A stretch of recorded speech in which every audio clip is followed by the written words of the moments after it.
안녕하세요. 저는 40대 후반에 평범한 가정에서 주부 생활을 했었어요. 자주 보는 채널에 제가 이렇게 이야기를 꺼내게 될 줄은 몰랐는데 많은 분들에게 이런 사례도 있다는 걸 이야기해드리고 싶어 찾아오게 되었습니다. 한편으로는 씁쓸하기도 하지만 이번 기회에 사람에게 마냥 잘해주면 안 된다는 걸 느끼게 되었는데요. 일단 그 전에 제 이야기를 먼저 해드릴게요. 저는 남편을 30대 초반에 만나 결혼했던 케이스인데요. 보통 사람을 만날 때 그 사람의 성품도 중요하지만 가족들이 어떤지를 보고 결혼을 하게 되죠. 가족과 맞지 않아서 헤어지는 경우를 주변에서 많이 봤기 때문에 걱정되던 부분이었거든요. 남편과 만나면서 마음은 커져가는데 혹시라도 결혼을 못하면 어쩌나 고민이 되었지만 인사를 드리러 갔을 때 제 예상과는 달리 시어머님과 돌연인 되실 분이 모두 좋으신 분들이셨어요. 안녕하세요, 어머님, 아버님. 태연 씨와 교제 중인 이미연이라고 합니다. 어머, 얘기 많이 들었어요. 미연 씨. 부족한 우리 아들 잘 부탁해요. 여기는 태연이 동생 태수예요. 인사 나눠요. 안녕하세요, 형수님. 만나 뵙게 되어 영광입니다. 저희 향 잘 부탁드릴게요. 좋게 봐주시니 감사해요. 태수 씨도 반가워요. 모두 좋게 봐주니 좋네요. 미연 씨가 나한테 얼마나 잘하는데 엄마 어디서 이런 며느리 얻기 힘들어요. 알죠? 어머, 얘 봐라. 장가 들기 전부터 그러면 엄마 살짝 섭섭해지려고 해. 엄마, 이제 형은 형수님한테 잘해주시겠지. 이제 우리 둘이 더 재밌게 놀자. 제가 생각했던 것보다 대화는 재미있게 흘러갔고 재치가 넘치는 예비 도련님과 시어머니 덕분에 분위기가 풀릴 수 있었어요. 태연 씨도 옆에서 잘 호응을 해주니 정말 행복한 가정이라고 느낄 수 있었는데요. 결혼을 전제로 교제 중이라고 했죠? 네, 어머니. 내년이나 내후년쯤으로 생각하고 있어요. 다른 건 아니고 결혼 전에 내가 꼭 하나는 부탁하고 싶어서. 편하게 말씀하세요, 어머니. 사실 우리 거의가 일찍 세상을 떠났는데 그 뒤로 우리 집에서 꼭 제사를 드리고 있거든. 그래서 며느리가 들어오면 시아버지 제사는 챙겼으면 하는데 괜찮겠어요? 네, 어머니 괜찮아요. 태연 씨랑 교제하면서도 제사가 있다는 건 알고 있었어요. 그리고 요즘에는 제사 지내는 게 힘든 것도 아니고 제가 도와드리면 어머니가 더 편하시잖아요. 고마워요. 그리고 말은 다음에 놓을게요. 첫 만나부터 반말하는 건 아닌 것 같아서. 오늘 잘 들어가고 다음에 또 봬요. 어머님은 저에 대한 예의는 물론 혹시라도 제가 불편하진 않을지 먼저 집안 제사에 대해 말씀을 해주셨는데요. 초반에는 저도 제사라는 게 힘든 건 알지만 가족이 될 사람이라면 괜찮다고 생각했기 때문에 큰 문제는 없었어요. 어머님과 예비 도련님을 뵙고 난 뒤에는 저희 집에 가서 인사를 드리며 결혼 허락을 받았는데요. 결혼을 준비하면서 남편과 싸운 적도 없고 양가 부모님께서도 너무 잘해주시니까 제가 가지고 있었던 결혼에 대한 부정적인 생각이 달라졌어요. 아무래도 제가 결혼을 할 당시만 해도 시댁에 갑질이 있었을 때거든요. 오히려 결혼한 뒤로는 무소식이 희소식이라며 자주 오라고도 안 하시고 오히려 찾아가면 귀찮다고 하시면서 저한테 남편이랑 데이트하라며 시간을 만들어주셔서 감사했죠. 어머니, 오늘은 뭐 할까요? 같이 쇼핑이라도 나가실래요? 괜찮다, 미연아. 나는 태수랑 나가면 되니까 가서 태연이랑 놀고 와. 저도 어머니랑 데이트하고 싶은데 같이 가주시면 안 돼요? 어머나, 얘 좀 봐. 그래, 가자. 오늘은 내가 졌다. 왜 둘만 가요? 나도 갈래요. 나도 끼워줘, 그럼. 형수님, 저도 같이 가도 되죠? 그럼요. 다 같이 아울렛도 가고 저녁은 제가 낼게요. 맛있는 거 먹어요. 이렇게 행복해도 되나 싶을 정도로 잘 지냈고 저희에게 축복이 찾아오면서 더욱 화목한 가정을 이룰 수 있었는데요. 결혼에 대한 로망을 이룬다는 게 이런 건가 싶을 정도였거든요. 또 저는 결혼하고 나서 어머님과 약속한 제삿날은 꼭 지켰는데 그때도 어머니가 크게 일을 시키거나 하는 게 아니라서 오히려 죄송한 마음이 들었어요. 사실 초반에는 마음을 먹고 갔는데 음식도 이미 다 준비가 되어 있고 또 제가 임신을 했을 때는 아예 일을 시키지 않으셨어요. 출산 이후에도 1년에 한 번이는 시아버지 제사를 챙기면서 어머니와 돈독한 사이를 유지하고 있었는데요. 남편도 잘해주고 도련님도 자주 뵙다 보니까 자연스럽게 친분이 쌓여서 저희 집에도 놀러 오시게 되었어요. 도련님은 요즘 만나는 분 없으세요? 아유, 저야 뭐 알아서 잘 만나고 있죠. 걱정 마세요, 형수님. 곧 동서될 사람 데리고 놀러 올게요. 만나시는 분이 있으셨나 보네요. 말 좀 해주시지. 여보, 얘 완전 팔불출이야. 아주 자랑을 어마어마하게 하던데 오늘에서야 말 좀 해주네. 저만 모르고 있었던 거예요? 살짝 섭섭해지려고 하네요. 에이, 들어봐요. 형수, 제가 만나는 사람 형한테도 오늘 말했거든요. 그런 거였어요? 어떤 사람이에요? 형도 잘 들어.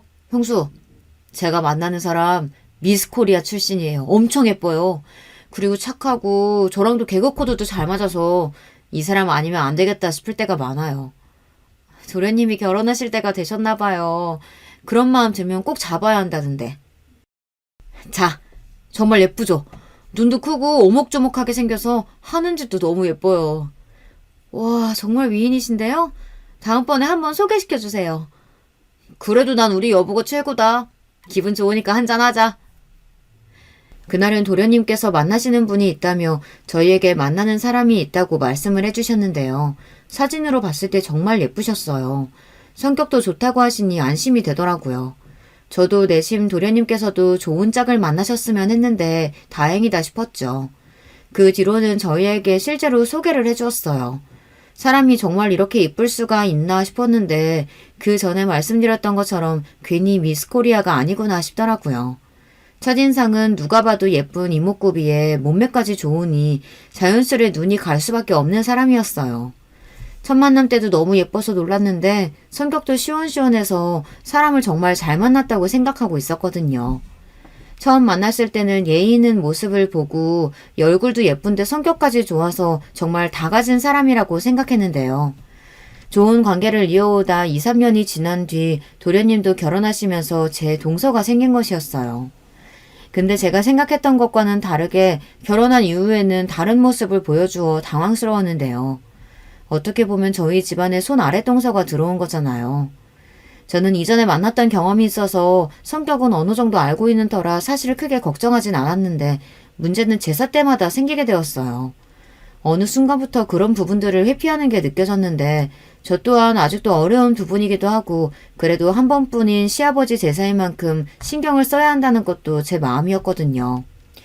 시어머니께서도 예전에 저에게도 이런 부분은 이해해줬으면 좋겠다고 이야기하셨고 혼자 하셨던 걸 둘이 나눠서 하던 걸 셋이 함께 하면 더 빨리 끝낼 수 있을 것 같았어요. 제사 같은 경우에는 남편이 오히려 도와주는 편이라서 사실 어려운 부분들은 없는 편이라 크게 걱정하진 않았는데요. 도련님도 옆에서 잘 도와주시고 처음 제가 시집 왔을 때도 힘든 부분들이 있으면 이야기하라면서 배려해 주셨기 때문에 동서도 잘 따라올 줄 알았거든요. 음식도 같이 하고 또 준비하는 게 빠르다 보니 솔직히 제사를 오랜 시간 동안 하는 것은 아니에요. 역할 분배가 잘 되어 있으니 사실 저도 크게 그동안 불평하다고 느꼈던 부분들이 없었어요. 도련님이 결혼하시고 난 뒤에는 손 아랫동서가 들어오면서 가족 행사도 자연스럽게 같이 하게 되었는데요. 하지만 처음 봤을 때 사람 좋고 친절하던 모습은 어디 가고 제가 느끼기에는 저를 무시하는 느낌을 받을 수밖에 없었어요. 보통 시댁에 가면 해야 할 것들을 찾아서 일을 하는 경우가 많잖아요. 물론 무조건 해야 하는 건 아니지만 그래도 저는 기본적인 도리는 해야 한다고 생각하는 사람이거든요. 예를 들면 설거지를 한다든지 정리를 도와드리는 것쯤은 한 번은 할 수 있는 일이 아닌가 싶어요. 처음에는 이렇게 생각하는 게 꼰대 같을 수 있겠다는 느낌이 들어 최대한 불편하지 않게 자연스럽게 이야기를 했던 것 같아요. 동서, 오늘은 설거지 우리가 할까? 형님, 아니에요. 이건 남자들이 하는 게 맞죠. 저희가 굳이 손에 물 묻힐 일 만드는 건 아닌 것 같아요. 손도 잘 트고 보들보들한 느낌 사라질 수도 있거든요. 지금부터 관리해야죠. 그게 무슨 소리야. 동서, 우리도 한 번쯤은 해야지. 어제부터 계속 도련님이랑 나는 번갈아 가면서 했는데. 저는 원래 설거지도 잘 못하고 오히려 답답하실 거예요. 다시 해야 하는 것보다는 그냥 깔끔하게 할 수 있는 사람이 하는 게 낫지 않아요? 죄송해요, 형님. 제가 진짜 집안일은 제대로 한 적이 없어가지고 괜히 폐만 끼칠 것 같아서 일부러 안 건드리는 거예요. 그래? 그럼 어쩔 수 없지. 처음에는 동서가 하는 말이 이해가 가지 않았는데 그래도 한번 해보라며 시켰을 때 진짜 못하더라고요. 제가 다시 다 해야 할 정도라서 안 좋게 말하면 공주님처럼 큰 거라는 생각이 들 정도라 기분이 살짝 상하긴 했어요. 시집을 왔으면 기본적인 건 해야 하는 건 아닌가 싶었는데 이거 너무 꼰대 같은 생각이었을까요? 동서에 대해서 기분이 나쁜 건 저뿐만이 아니었는데요. 가족이 늘었는데 일하는 사람만 하고 안 하는 사람은 계속 안 하는 것 같아. 안 그래도 내가 동서한테 물어봤는데 집안일이 생각보다 어렵다고 하네. 이번에 한번 설거지 해보라고 했는데 그거 내가 다시 다 했잖아. 처음부터 집안일 잘하는 사람이 어딨어. 하다 보면 늘 수도 있는 거고 설거지는 쉬운 편에 속하잖아. 적어도 기본적인 부분은 하자는 거지. 그래도 이제 막 들어온 사람한테 뭐라고 하는 건 좀 아닌 것 같아. 괜히 우리 집사람만 고생한 것 같아서 그러지. 안 되겠다. 내가 태수한테 이야기할게. 일단은 지켜보고 정 안 되겠다 싶으면 내가 동서랑 얘기 한번 해볼게. 저희는 워낙 도련님이랑 친하게 지내다 보니 서로 불편한 게 있으면 편하게 말할 수 있는 사이는 맞거든요. 하지만 이제 들어온 지 얼마 되지 않은 동서의 흉을 보는 것 같아 마음이 좋진 않았기 때문에 일단은 지켜보기로 했어요. 솔직히 기분이 좋지는 않았지만 처음부터 안 좋은 소리를 하는 것은 서로에 대한 예의는 아닌 것 같기도 하고 일단은 동서도 하고자 하는 마음은 있지만 몸이 잘 따라주지 않아 속상할 수 있으니 괜히 이야기를 꺼내지는 않았어요. 하지만 이게 오히려 저를 아랫사람으로 보는 행동이 될 줄은 몰랐는데요. 저는 배려를 했다고 생각하는데 갈수록 도가 지나치더라고요. 1년에 몇 번 안 만나는 명절을 빼고 난 뒤에는 저희가 지역도 가까운 편이라서 자주 저녁을 먹는 편인데요. 얼마 전에는 동서랑 같이 저녁을 먹는데 저희 집 근처의 식당에 가서 맛있게 저녁을 먹고 돌아왔거든요. 근데 그날 뭔가 이상함을 느꼈던 점이 있었어요. 하나부터 열까지 도련님이 챙겨주면서 손 하나 까딱 안 하는 게 그냥 딱 공주님 느낌이더라고요. 잘 챙겨준다는 생각이 들 수도 있지만 제가 느끼기에는 너무 기본적인 부분까지 해주니까 저러다가 버릇이 나빠지겠다는 생각이 들 정도였어요. 도련님은 동서를 정말 많이 아끼시나 봐요. 하나부터 열까지 잘 챙겨주시네요. 이 사람이 원래 덤벙거리는 게 심해서 제가 옆에서 챙겨주는 편이에요. 손이 많이 가게 해도 사랑하니까 이 정도는 아무것도 아니죠. 제가 할 수 있는데 유독 저를 챙기는 것 같아요. 아무래도 제가 좀 연약하기도 하고 또 남편이 챙겨주면 편하잖아요. 형님은 남편분이 따로 안 챙겨주세요? 오늘 보니까 혼자 다 하시는 것 같던데 좀 도와주세요. 저는 혼자 하는 게 편하기도 하고 서로 챙겨줄 수 있는 부분은 챙겨주고 있어요. 걱정 마요. 그래도 형님, 여자로서 옆에서 보면 좀 안타까운 부분도 있어요. 시댁 가서도 마찬가지고 솔직히 저희가 귀한 딸인데 그렇게 집안일하는 걸 보면 부모님께서도 속상하시지 않을까요? 동생의 이야기를 듣고 나서는 머리를 누가 한 대 맞은 것처럼 띵하기도 했어요. 어떻게 보면 시댁에 가서 일을 하는 것도 해야 하는 것이라고 생각하거든요. 저희 남편도 친정에 가면 같이 설거지도 하고 정리도 하는데 이게 여자 남자가 있을까요? 물론 종처럼 일을 하라는 게 아니고 기본적인 부분은 하자는 생각이었거든요. 요즘에는 며느리들을 손님처럼 대하라는 말들이 많긴 하지만 그래도 시댁인데 너무 편하게 있는 건 아닌 것 같고 그만큼 서로 지켜야 할 부분이 있잖아요. 아무리 그래도 기본적으로 해야 하는 것들은 하는 것이 좋죠. 아무래도 시댁에 매일 가는 것도 아니고 어쩌다 한 번 가서 가족들이랑 시간 보내는 건데. 형님, 저는 그렇게 생각 안 해요. 이게 한 번 계속 해주다 보면 나중에는 정말 고마운 줄도 모르는 경우가 많다고 제가 들었거든요. 동서, 내가 5년 정도 살아보니까 그럴 걱정은 하지 않아도 돼요. 시어머니도 너무 좋으신 분이고 다들 너무 잘해주니까 저는 결혼 생활 5년 하면서 불편한 점 하나도 없었거든요. 우리가 무슨 시댁살이라도 시키는 것처럼 말하네요. 솔직히 말해서 시집 온 뒤로는 저희 집에서 뭐 한 게 없잖아요. 에이, 또 뭐 이렇게 진지하게 얘기가 흘러가. 다들 감정이 너무 격해진 것 같은데 이만해요. 형이랑 형수 말도 맞지 자기야. 그래도 시댁인데 너무 편하게 있긴 했어. 형수 너무 신경 쓰지 마요. 이 사람도 노력하고 있을 거예요. 대화가 찝찝하게 마무리되긴 했지만 그래도 저는 처음부터 동서의 입장을 아예 생각하지 않았던 건 아니었어요. 누가 집안일을 하고 싶겠어요. 하지만 아직 그렇다고 해도 이대로 그냥 지나치는 건 아닌 것 같아 진지하게 동서에게 한 번 더 이야기했습니다. 강요하는 건 아니지만 가족들끼리 모이는 자리인 만큼 서로가 배려할 부분들은 배려하면 싸움이 일어나지 않을 것 같다고 말이죠. 동서 잘 들어갔어요? 아까 기분 나빴던 건 아니죠? 형님, 솔직히 제가 못할 만한 것도 아니고 저 집에서도 설거지 잘 안 해요. 근데 왜 시댁 가면 여자들이 다 집안일을 해야 해요? 다 같이 하자는 거죠. 저희만 하자는 게 아니잖아요. 아무리 그래도 저는 이해가 안 가요.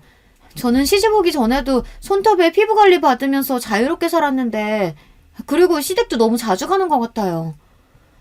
그래도 저희가 매주 가는 것도 아니고 한두 달에 갈까 말까인데 이건 적은 편이죠. 매주 오라는 시어머니도 있는데.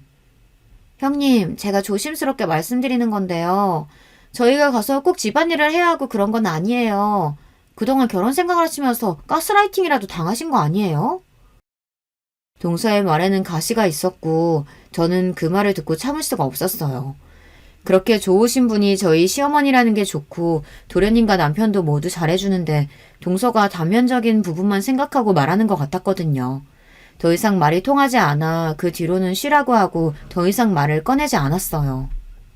그리고 나서는 딱히 다른 연락을 하진 않았는데 일이 생긴 건 제삿날이 다가올 때였는데요. 시아버지 제사는 1년에 한 번뿐이잖아요. 그때는 제가 왜 이렇게 스케줄을 조정해두는 편인데 그때는 일이 생겨서 조금 늦을 것 같다 보니 동서에게 먼저 부탁을 해두었어요. 동서, 내일 시아버지 제사 있는 거 알고 있죠? 얼마 전에도 이야기했었는데 톡 확인을 안 해서. 형님 오랜만이에요. 제가 지금 휴대전화가 제대로 작동이 되지 않아서 카톡을 못 읽었나 봐요. 다른 건 아니고 저도 너무 도와드리고 싶은데 그날 일이 잡히는 바람에 참여를 못할 것 같아요. 아, 그래요? 그럼 어쩔 수 없지. 내일 내가 도착 시간이 너무 늦어질 것 같아서 혹시나 하고 얘기해봤어. 그럼 도련님한테 연락을 드려야겠네. 제가 미리 이야기해 줄게요. 형님 걱정 마시고 일 보시고 오세요.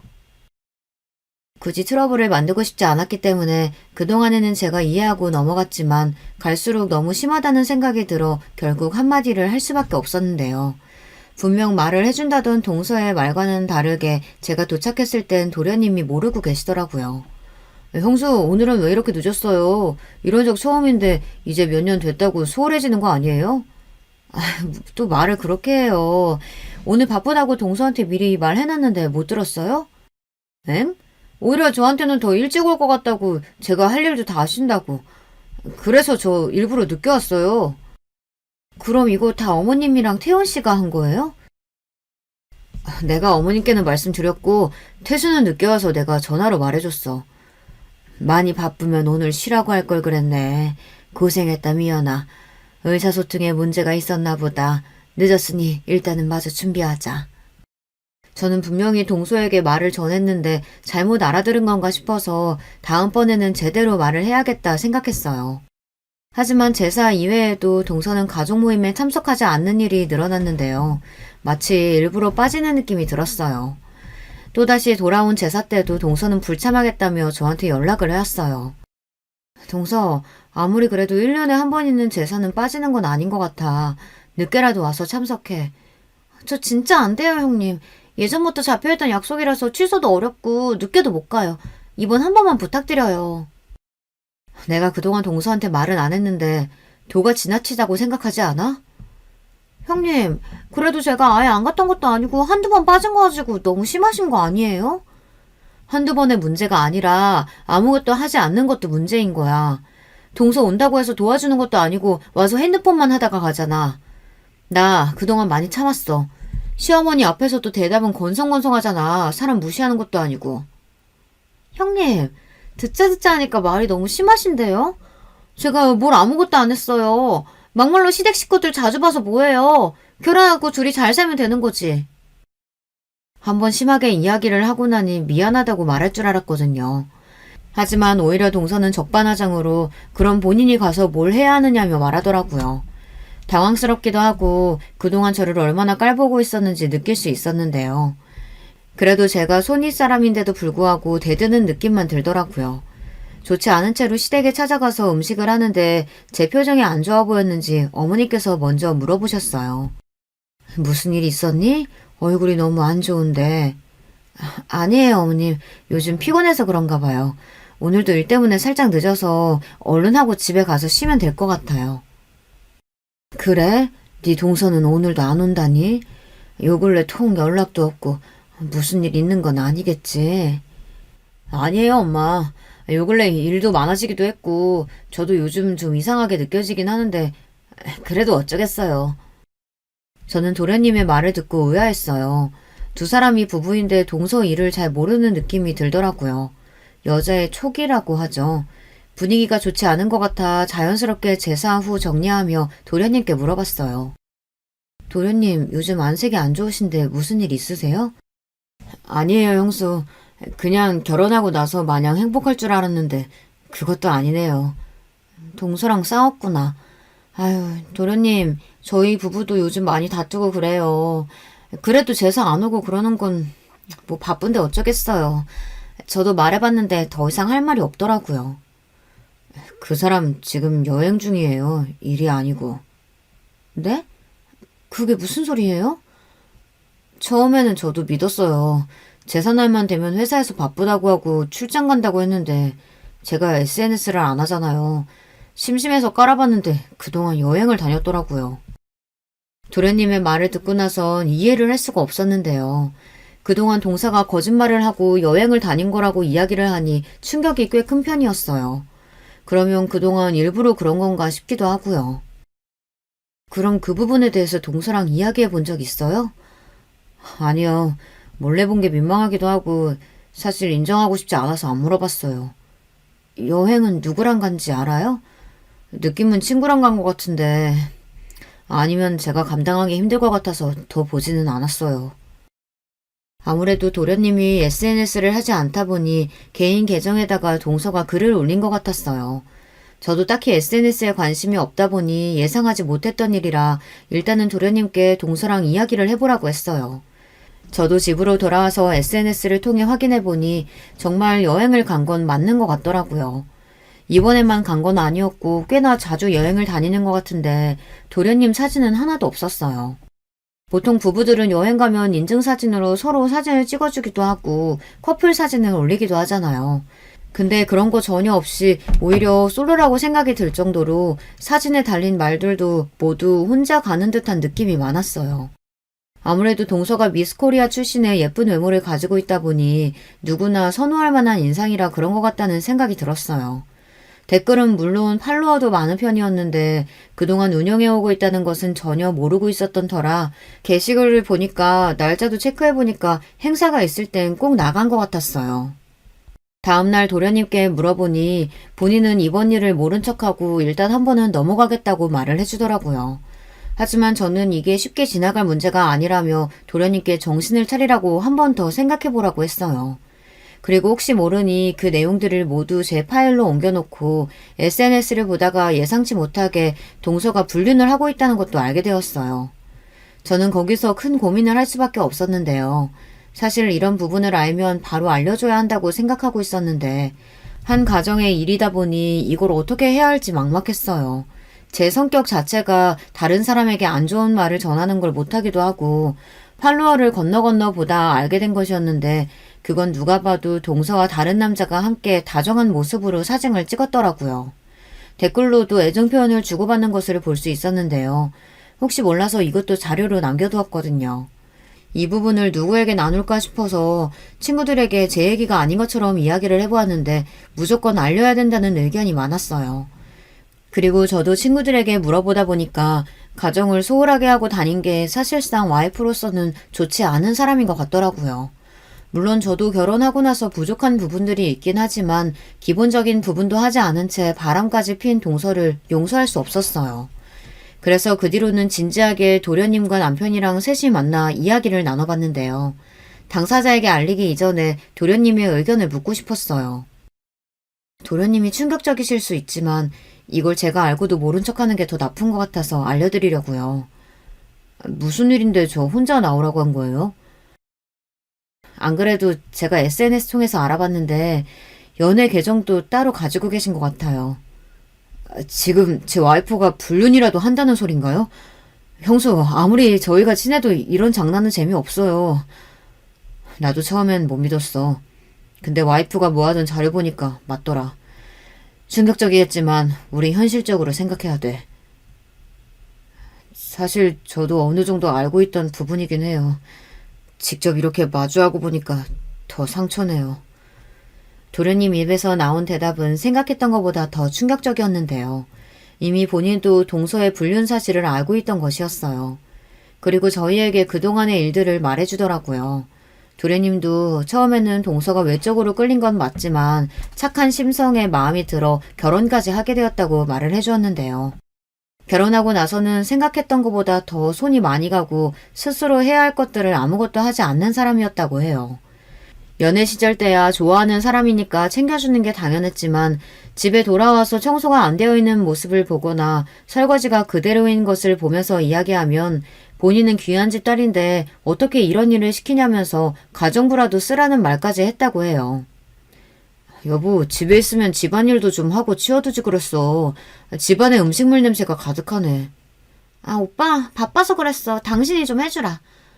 아니, 여보, 정말 내가 이런 말까지는 안 하려고 했는데 진짜 너무한 거 아니야? 당신 전업주부 하겠다며. 그러면 적어도 집안일은 제대로 해줘야지. 내가 당신 집안일이나 하려고 결혼한 줄 알아? 진짜 너무하네. 나도 바쁘다고. 맨날 휴대전화만 붙들고 있으면서 뭐가 바빠? 온종일 일하고 온 나는 안 보여? 당신 말 다 했어? 내가 무슨 휴대전화만 보고 사는 것처럼 말하네? 바빴다니까? 맨날 바쁘다고만 하고 제대로 하는 게 뭐가 있어. 이 핑계 저 핑계 대면서 아무것도 안 하잖아. 집안일 할 사람이 필요했으면 가정부를 구하지. 능력도 안 되면서 왜 내 탓을 해? 나도 귀한 집 딸이야. 내가 이런 것만 하고 산다고 하면 우리 엄마 아빠가 얼마나 슬퍼하시겠어. 오히려 동서는 적반하장으로 도련님께 본인이 집안일을 하지 않은 것에 대해 능력이 없는 도련님 탓을 했다고 해요. 결혼하자마자 회사를 그만둔 동서는 그때부터 생활비를 밥 먹듯이 쓰며 카드값까지 밀리게 했다고 하는데요. 전업주부를 하고 싶다는 이야기에 혼자 벌어도 둘이서는 충분히 먹고 살고 아이를 가지기 전에는 저축을 많이 하면 되겠다고 생각했다고 해요. 하지만 돈이 모이지 않고 집안일은 더 밀려가니 도저히 참을 수 없었던 도련님은 동서에게 취업할 것을 요구했고요. 당신 이제 일 쉰 지 벌써 1년 넘어가. 집안일도 그대로고 사실 일을 안 할 이유가 없는 것 같은데 같이 벌어서 얼른 대출도 갚고 그러는 거 어때? 우리 아이 계획도 있는데 나는 병원 다니면서 준비하고 싶어. 당신도 직장인이니까 알 거 아냐. 병원 간다고 하면 엄청 눈치 보는 거. 얼마 전까지만 해도 아이 가지기 싫다고 하지 않았어? 아니, 그냥 마음이 좀 바뀌었어. 나 쉬면서 아이 가질 준비도 하고 앞으로 집안일도 열심히 할게. 응? 알겠어. 이번에는 한번 믿어볼게. 자기야, 고마워. 내가 더 잘할게. 그렇게 동서를 믿었던 도련님은 조금의 희망을 가지고 있었지만 똑같았다고 해요. 오히려 나가는 횟수가 늘어서 퇴근하고 들어오면 온기가 없는 집안을 보는 게 힘들었다더라고요. 그래서 그때부터는 이혼도 고민을 해봤다더라고요. 이후 잦은 외출에 불륜 행위를 하고 있는 것을 어느 정도 예측은 했다고 해요. 각방을 쓰는 것은 물론 친구를 만난다며 나가는 것을 여러 차례 봤다고 하는데 저는 이 말을 듣고 이해할 수가 없었어요. 그러면 왜 그동안 참고 있었던 거예요? 불륜이라면 바로 이혼하셨어야죠. 불륜은 그 어떠한 이유가 있더라도 용서가 될 수 없잖아요. 하지만 형수, 제가 그 사람을 너무 좋아하기도 하고 심증은 있지만 물증이 없는 상태였기 때문에 준비할 수도 없었어요. 아무리 그래도 그렇지 니네 집이 무슨 가정부가 필요할 정도로 집이 큰 것도 아니고 본인은 일도 안 하면서 너한테 그런 소리를 했단 말이야? 게다가 불륜이라니. 남편은 동생이 이런 취급을 받았다는 것에 대해 분노했고 저도 화를 참을 수 없었어요. 말 그대로 무시를 한 듯한 느낌이 들었거든요. 하지만 문제는 도련님이 마음이 없다면 이혼을 저희가 강요할 수 있는 부분은 아니었어요. 그러다 보니 저도 걱정이 될 수밖에 없었는데요. 당분간은 지켜보겠다는 도련님의 말을 끝으로 그 자리는 마무리가 되었어요. 그 뒤에는 도련님께 따로 연락이 없었고 다음 만남은 저희가 어머니 생신 때 만나기로 정해둔 날이었어요. 그때도 여전히 동서는 다른 일이 있다면서 찾아오지 않았고 저희는 사태를 알고 있으니 이미 다른 곳에 놀러 갔구나라는 걸 알고 있었어요. 그 뒤로는 부부 사이의 문제는 서로가 알아서 할 거라고 생각하고 지켜봤는데 이걸 그냥 두는 게 맞는 건가 싶더라고요. 하지만 잘 참았던 도련님도 폭발하게 된 사건이 하나 발생하게 되었는데요. 이건 올해 있었던 일인데 이 사건을 계기로 동서가 완전히 바닥으로 추락하는 일이 있었어요. 평소와 같이 저는 제사를 준비하는데 이번에는 음식을 준비할 게 많아서 동서에게 도와달라고 연락했어요. 동서, 미안한데 이번에는 일찍 좀 와줄 수 있을까? 오늘은 할 게 많다 보니까 혼자 하기가 벅차네. 어머니가 건강이 안 좋으셔서. 미안해요, 형님. 이번에도 제가 가기는 어려울 것 같아요. 그리고 음식은 시켜도 되잖아요. 시키는 것도 있지만 직접 해야 하는 것도 있어. 이번에는 정말 안 될까? 너무 힘들어서 그래. 네, 형님. 죄송해요. 안 될 것 같아요. 그래, 알았어. 어쩔 수 없지. 그리고 전화를 끊으려던 순간 믿을 수 없는 소리가 들렸어요. 아, 진짜 뭣도 안 되는 년이 매번 이렇게 전화해서 징징거리니까 짜증나 죽겠어. 아, 그 화도 안 낸다는 형님 말하는 거야? 야, 그 정도면 정성이다. 한번 가서 도와주지 그래. 내가 미쳤냐? 거기 가서 기름기 냄새 쩔어가지고 한번 다녀오면 옷이나 가방에 냄새 배는데 진짜 최악이야. 아, 별것도 아니면서 자꾸 일 시키려고 한다니까. 아니, 그럼 너는 이혼해서 혼자 살지 굳이 왜 이혼을 안 해? 야, 이혼하면 순간 복잡해져. 또 매달 돈이 이렇게 들어오는데 그걸 그냥 버리라고? 충격적인 대화를 듣고 나서는 저도 이대로 참는 건 호구라고 생각이 들어 바로 녹음 파일을 도련님께 전송해 드렸어요. 저는 핸드폰에 자동 녹음 기능이 있기 때문에 이 모든 대화 내용을 그대로 저장할 수 있었거든요. 제가 계속 듣고 있었던 사실을 몰랐는지 동서는 그 뒤에 따로 연락을 주진 않았어요. 녹음 파일을 전해들은 도련님은 충격에 빠진 듯 했고 남편 또한 그 사실에 분노할 수밖에 없었는데요. 남편이 화가 났던 건 그 대화에서 저를 너무 깔봤다는 게 화가 난다며 도련님께 전화해서 한바탕 소동을 벌였어요. 그러고 나서 얼마 지나질 않아 도련님은 저에게 장문으로 카톡을 보내주셨는데요. 그동안 모아둔 자료를 줄 수 있냐는 내용이었어요. 그리고 그동안 동서가 저를 무시했던 부분에 있어서 본인도 그냥 옆에서 지켜보기만 한 것 같다며 미안하다고도 이야기를 해주셨는데요. 그동안 모아둔 자료들을 보내고 도련님이 얼마 지나지 않아 저희 집으로 동서와 함께 찾아왔어요. 어쩐 일이에요? 도련님 얘기도 없이. 좀 들어갈게요, 형수. 야, 너도 빨리 들어와. 뭐야, 갑자기? 무슨 일 있어서 왔어? 이 사람이 그동안 형수랑 형한테 했던지 모두 반성한다고 사과하러 왔어요. 정말 죄송해요, 형님. 죄송합니다. 제가 그러려고 그런 건 아니었는데 제가 다 잘못했어요. 저는 동서의 모습을 보고 깜짝 놀랄 수밖에 없었는데요. 얼마 전에는 예쁘고 청초한 느낌이었는데 무릎에도 멍이 들고 상태가 좋아 보이진 않더라고요. 무릎을 꿇으며 사과를 하는 동서를 보니 마음이 안 좋아졌어요. 그래서 바로 일으킨 뒤에 그렇게까지 사과하지 않아도 된다고 말을 해줬는데요. 제가 보기에는 도련님과 둘이 싸움이 있었던 것 같아요. 도련님 뺨도 빨갛게 부어있었고 동서도 상태가 좋아 보이지 않아서 일단은 집에 들어와서 대화해봤어요. 그동안 제가 두 분을 무시해서 정말 죄송해요. 시어머니께도 죄송하다고 사과하고 왔어요. 갑자기 이제 와서 왜 이러는 거예요? 제사는 참석도 하지 않고 가족 모임을 회피하기 바빴던 사람이. 죄송해요. 그동안 제가 시댁에 가면 뭔가 저만 동떨어진 느낌이 들고 사실 형님한테 질투를 느끼고 있어서 그랬던 것 같아요. 이런 모습 보여드려서 죄송해요. 두 사람이 진정성 있게 사과하는 것을 듣고 나서는 저는 마음이 풀릴 수밖에 없었는데요. 불륜도 다 알게 되었고 동서도 그동안 자신이 잘못됐던 부분을 인정하면서 한 번 더 기회를 줄 수 있겠냐며 도련님께 물어보더라고요. 나 이제 하라는 대로 다 했어. 당신이 때린 것도 다 참아줄 수 있어. 우리 이혼만은 하지 말자. 아직도 넌 정신을 못 차렸구나. 내가 지금 때린 것 때문에 네가 이렇게 나오나 본데 그동안 불륜했던 것들 그리고 네 통장 내역도 내가 다 알고 있어. 근데 같이 살자고? 반대로 너였으면 같이 살았겠냐? 우린 이제 끝이야. 오늘은 인간으로서 기본적인 도리는 해야 해서 사과하러 온 거고. 도련님의 이야기를 들으니 아무래도 이혼에 대한 생각을 굳힌 것 같았어요. 동서는 미안하다며 싹싹 빌었고 도련님은 이만 가보겠다면서 동서를 데리고 나갔습니다.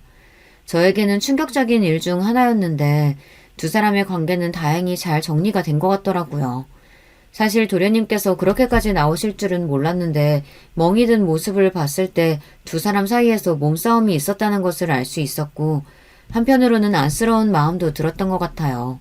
사람이 진심으로 행복했을 당시를 떠올리니 괜히 마음이 아프더라고요.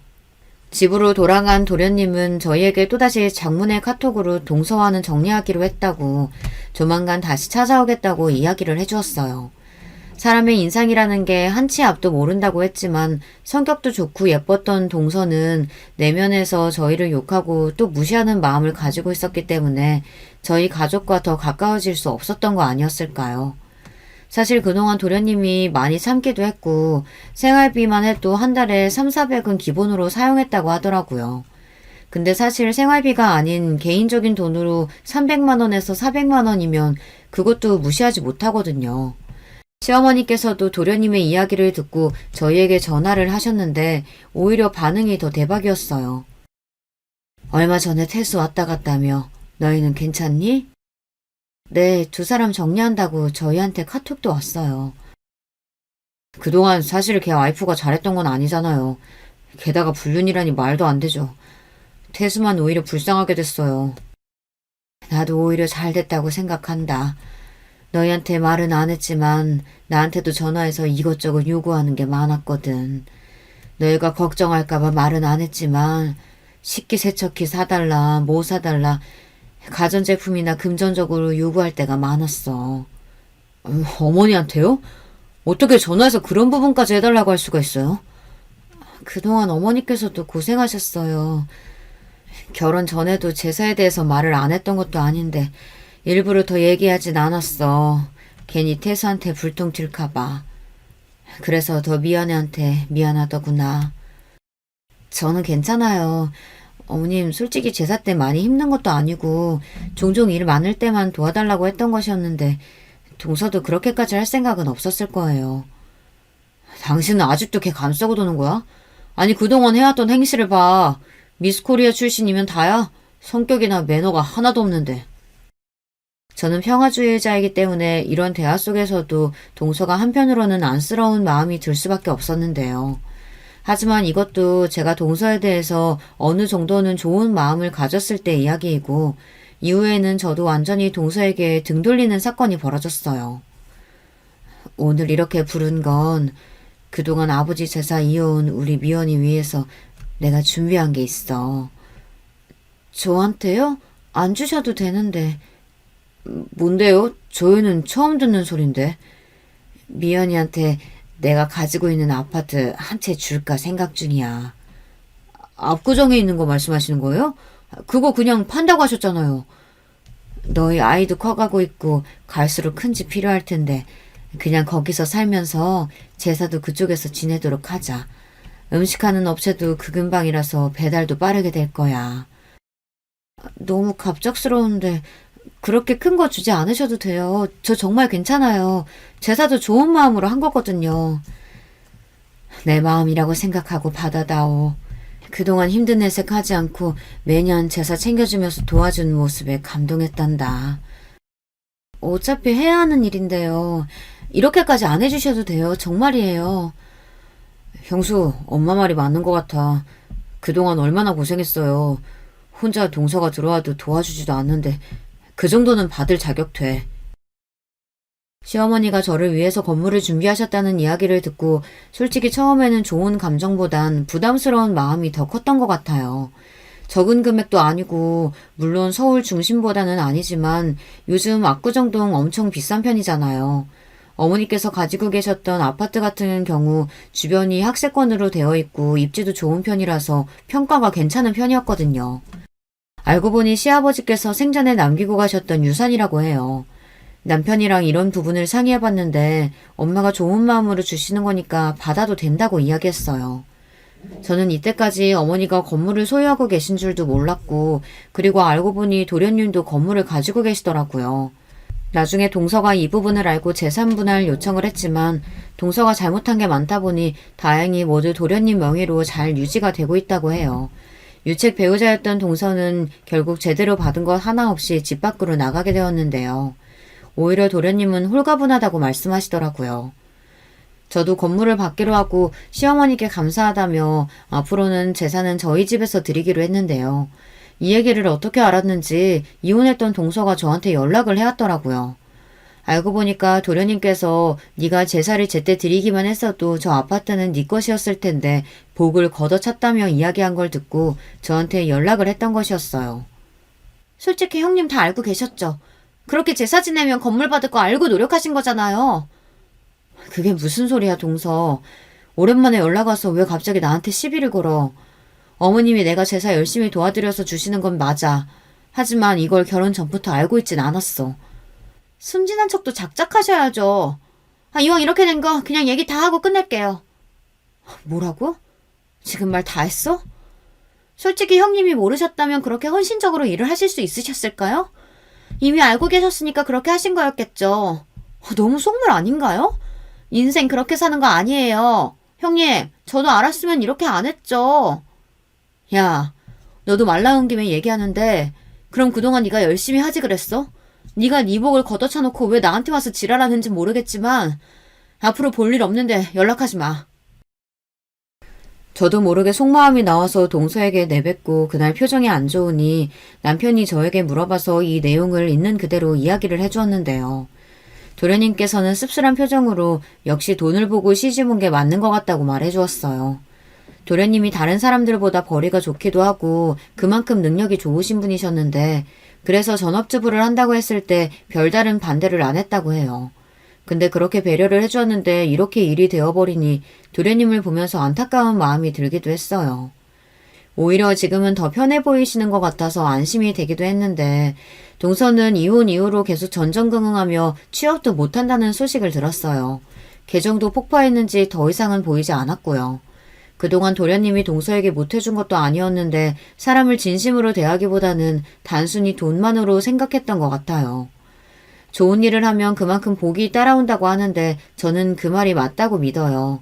시아버지 제사 역시 제가 당연히 해야 할 일이라고 생각하고 열심히 해온 결과 시어머니도 인정을 해주시고 또 제가 생각도 못했던 선물까지 받게 되어 앞으로 더 잘해드려야겠다는 생각이 들었어요. 저를 무시했던 동서로부터 벗어나고 그 뒤에 도련님은 다행히 더 좋은 분을 만나서 새 출발을 하실 수 있었는데요. SNS를 하지 않았던 도련님이 글을 올리기 시작하자 메시지로 동서에게 연락이 왔다고 해요. 본인을 다시 받아달라는 이야기였다는데 재혼을 하기로 했으니 너는 낄 자리가 없다고 말하며 제대로 차단을 해주었다고 하네요. 사실 사람이 외적으로만 예쁘고 멋있다고 해서 끝이 아니라 인성이 정말 중요한 부분이잖아요. 사람의 인성은 변하지 않기 때문에 이번 일로 사람은 변하지 않고 또 사람을 무시하면 그대로 돌아온다는 것을 느끼게 되었던 것 같아요. 이번에 도련님이 만나고 계신 분은 인성부터 다르다고 느낄 수 있었는데요. 결혼하기 전부터 저희 부부에게 깍듯하게 대하고 또 시어머니께도 따로 찾아가서 데이트도 하고 그러네요. 이전에 있던 동서와는 정반대인 사람이 들어온 것 같아요. 왜 그런 말이 있잖아요. 자기 식구는 들어오면 딱 알아볼 수 있다고 하는데 도련님과 잘 어울리시는 분인 것 같아서 참 좋아요. 올 제사도 저희 집에서 지내게 될 텐데 스스로 어떤 걸 도와줘야 하냐면서 챙기는데 그 모습이 더 예뻐 보이네요.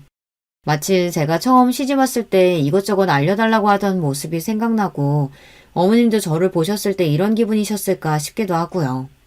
이번에 들어오는 동서와는 좋은 관계로 잘 지낼 수 있을 것 같아 벌써부터 기대가 되네요.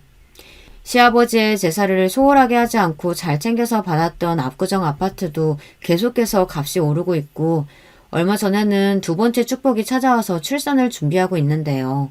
심심할 때마다 듣는 사연 프로그램에 이런 일도 있다라는 것을 알려드리고 싶어 제 사연을 써봤어요. 다들 인생에 있어서 인성이 중요하다고 생각되시는 일이 있으셨나요? 가족뿐만 아니라 친구 등 인성으로 인해서 트러블이 생기는 경우는 생각보다 많은 편이더라고요. 저도 이번에 일을 겪으면서 무조건 잘해주고 참는 건 호구 같은 짓이라는 생각이 들어 할 말은 하고 지내고 있어요. 누구든 저를 무시하는 말을 한다면 넘기지 않아요. 한편으로는 제가 동서를 초반부터 잘 잡았으면 저희 집을 그렇게 무시를 안 했을 것 같다는 생각을 하기도 하는데요. 도련님이 그렇게까지 하셨는데도 정신을 못 차린 거니까 소용이 없었겠다는 생각도 드네요. 안녕하세요. 저는 서울 사는 40대 여자입니다. 얼마 전 제 인생에서 가장 큰 사건이 발생했어요. 힘든 시기를 겪었고 또 그걸 겪으며 저도 성장하게 됐습니다. 후련하기도 하고 복잡한 감정이 들어요. 그런데 이런 일을 겪었을 때 밖으로 표출하는 게 도움이 될 때도 있다고 하더라고요. 그래서 용기 내어 제보하게 됐습니다. 이 사연을 제보하는데 두 딸의 응원도 아주 컸어요. 제가 어떤 결정을 해도 응원해주는 딸들 덕분에 마지막 용기를 낼 수 있었습니다. 저는 제 자식들이 딸 둘이라 다행이라고 생각해요. 저도 자매로 자랐는데 그래서 자매의 소중함을 누구보다 잘 알고 있습니다. 주변 자매들을 보면 사이가 완전히 좋거나 나쁘거나 하더라고요. 저는 자라면서 제 하나밖에 없는 여동생과 얼마나 의지했는지 모릅니다. 그래서 우리 딸들도 서로가 서로에게 가장 소중한 존재였으면 좋겠어요. 동생과 저는 다른 자매보다 더 특별합니다. 우리는 서로에게 서로가 전부였거든요. 저와 동생은 작은 섬에서 태어났습니다. 하루에 육지로 향하는 배가 겨우 한두 개가 전부였던 아주 작은 섬이었어요. 거기서 부모님과 우리 자매는 아주 행복한 어린 시절을 보냈습니다. 아직도 흐릿하게 기억나는 경험이 있어요. 우리 부모님은 배를 타고 나가 고기를 잡는 일을 하셨습니다. 그러면 동생과 저는 배가 들어오는 위치에서 놀고 있었어요. 항상 엄마는 배가 닿기도 전에 우리 이름을 부르셨습니다. 지선아, 미선아, 아이고 내 새끼들 배 안 고파? 엄마가 해놓은 간식 먹었어? 엄마, 아빠! 지금도 섬에 가서 그 자리를 보면 흐뭇하게 미소가 지어져요. 그때 나이가 학교에 들어가기도 전이니까 완전히 어렸을 때입니다. 부모님이 잡은 생선이 반찬이었고 동생과 둘이 엄마 옆에서 같이 해산물을 다듬기도 했어요. 주변 이웃들과도 친하게 지내서 가끔 부모님이 너무 바쁘시면 옆집 순이 이모네에서 있기도 했죠. 하지만 이런 소중한 어린 시절의 기억은 오래가지 못했습니다. 왜냐하면 부모님은 제가 학교에 입학하고 바로 직후에 두 분 다 돌아가셨어요. 바다에 배를 타고 나가셨다가 그렇게 하늘로 떠나셨습니다. 그날은 예기치 못한 날씨 때문에 갑자기 폭풍우가 내리던 날이었거든요. 그 정도로 심하게 비가 내릴 줄 몰랐던 부모님은 그대로 바다에 나가셨다 봉변을 당하셨습니다. 심지어 아빠는 시체라도 찾았는데 엄마는 아예 실종됐어요. 한 번에 부모를 잃고 고아가 된 우리 자매였습니다. 너무나도 어린 나이라 주변 어른들이 대신 장례는 치르셨던 것 같아요. 섬 특징상 다들 아는 사이였고 부모님도 섬 토박이라 피로 맺어진 가족은 아니어도 다들 가족처럼 지냈거든요. 정말 안타까운 건 우리 부모님은 두 분이 왕래하던 친척이 전혀 없었다는 사실입니다. 엄마는 심지어 고아라서 저는 외조부가 있지도 않았어요. 아빠는 친할머니가 살아계시긴 했는데 왕래를 자주 하는 편은 아니라 저는 장례식장에서 친할머니의 얼굴을 제대로 처음 보게 됐습니다. 네가 지선이냐? 얘가 미선이? 아유, 네 애비는 내가 섬에서 나오라고 몇 번을 말해도 들어먹질 않더니 네 애미가 좋다고 그렇게 섬에 붙어있더니 아유, 내가 속이 터져서 새끼들이 보고 싶지도 않았어. 친할머니의 인상은 좋지 않았어요. 다짜고짜 제 앞에서 돌아가신 부모님 흉을 봤거든요. 어린 마음에 그런 할머니가 미워서 동생의 손을 꼭 잡고 아무 말도 하지 않았습니다. 할머니가 그렇게 우리 부모님을 흉보는 동안 이웃 주민들이 오히려 빈소를 지켜줬어요. 어른들은 저와 미선이를 보고 눈물을 흘리셨습니다. 아유, 이런 토끼 같은 애들을 두고 먼저 가면 어떡해. 아유, 그렇게 애들 예뻐했는데 어떡해. 특히 옆집 살던 순이 이모가 많이 우셨어요. 그렇게 장례가 끝나고 저는 동생의 손을 잡고 친할머니를 따라 섬을 나서게 됐습니다. 처음엔 섬을 떠나기 싫어 고집부렸어요. 절대 싫어요. 우리 엄마랑 아빠랑 살던 집이에요. 떠나기 싫어요. 너희들끼리 살 거면 그렇게 해. 나라고 네 예뻐서 데려가냐? 어? 나도 데려가기 싫어. 안 그쵸? 아유, 이 망할 놈의 섬을 내가 다시 오나 싶었더니 아유. 하지만 아무리 고집부려도 제 나이는 그때 고작 8살이었습니다. 그러니 친할머니를 따라가는 것은 당연하고 어쩔 수 없는 선택이었습니다. 섬을 떠나는 우리 자매를 보고 이웃 어른들은 아쉬워하셨어요. 하지만 현실적으로 8살, 6살 자매가 보호자 없이 살 수는 없었습니다. 그렇게 섬을 떠나 할머니 집에서 살게 됐는데 할머니가 살던 곳은 바로 산속 시골이었어요. 할머니가 제게 들려줬던 말에 의하면 할머니는 섬이 싫으셨대요. 주변에서 배를 타다 돌아가신 분을 워낙 많이 봐서 그렇다고 말씀하셨어요. 할아버지도 아빠와 같은 선장이셨고 아빠처럼 바다에 나갔다가 돌아오지 못하셨다고 했습니다. 그래서 할아버지가 돌아가시고 고모와 아빠를 데리고 섬을 나가려고 하셨다고 해요. 그 과정에서 우리 아빠는 엄마를 만나 섬에 정착했고 고모만 데리고 나오셨대요. 슬프게도 고모는 육지로 와서 병에 걸려 이른 나이에 돌아가셨다고 합니다. 그래서 혼자 산속에서 살고 계셨다고 할머니가 저에게 말해주셨어요. 그리고 저는 그렇게 할머니와 동생과 같이 살게 됐습니다. 섬에서 살며 해산물을 끼니마다 먹던 우리 자매는 산속 삶에 쉽게 적응하지 못했어요. 섬에서는 보기 힘든 나물이 반찬이라 생존하지 않던 반찬 투정도 하게 됐죠. 하지만 문제는 다른 곳에 있었으니 바로 동생이었습니다. 제 동생 미선이는 부모님이 돌아가시고 함구증에 걸렸어요. 어린 나이에 충격이 컸는지 말을 할 수 없었습니다. 용하다는 의원이나 무당의 할머니가 데려가도 차도가 없었어요. 그저 심리적인 요인이라고 하셨습니다. 그래도 비밀이 있다면 미선이는 저한테는 아주 작게 소리를 내어 말했어요. 주로 문장이 아니라 단어만 내뱉는 수준이었어도 행복했습니다. 일부러 할머니나 학교 선생님에겐 말하지 않았어요. 그게 미선이를 더 힘들게 한다고 생각했거든요. 할머니는 확실히 옛날 분이라 우리 자매와 하나도 맞지 않았습니다. 애초에 서로 왕래가 좀 있었으면 모르겠는데 장례식장에서 본 게 저는 처음이었거든요.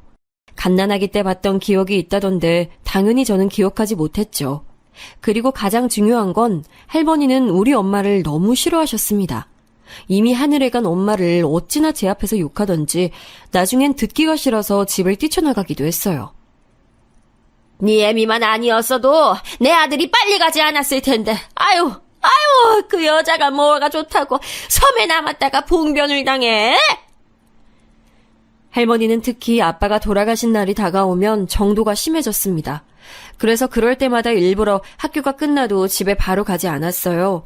동생 손을 꼭 잡고 산에 가서 둘이 놀았습니다. 동생이 아직 학교 갈 나이가 아닐 때도 저는 미선이를 우리 학교에 데리고 갔어요.